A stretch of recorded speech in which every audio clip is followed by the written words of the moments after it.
Aya abdu, wahai hamba, kam yaraka Allahu asiyan, betapa seringnya Allah melihat engkau sebagai orang yang bermaksiat. Harisan ala dunya walil mauti nasiya, engkau begitu antusias, tamak terhadap dunia dan engkau lupa terhadap kematian.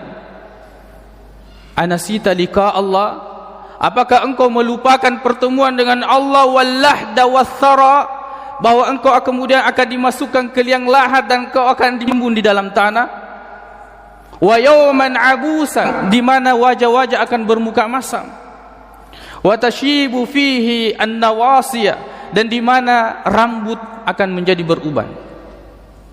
Walau annal mar'a lam yalbas thiyaban minat tuqa, seandainya manusia tidak memakai atau menggunakan pakaian ketakwaan, tajarrada 'ariyan walau kana kasiya, maka pada akhirnya nanti dia akan telanjang, berlepas dari semua pakaiannya walaupun sebelumnya dia berpakaian.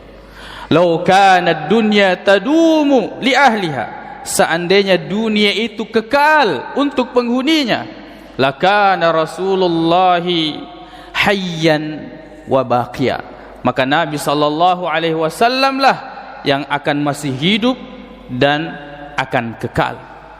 Walakinnaha tafna wa yafna na'imuha, akan tetapi dunia ini akan sirna, akan hancur, akan lenyap, begitu pula nikmat-nikmatnya. Wa tabqa dzunubu wal ma'asi kama hiya, dan yang akan tersisa dosa dan maksiat yang pernah kita lakukan akan masih seperti itu jika kita tidak bertaubat kepada Allah Subhanahu wa ta'ala.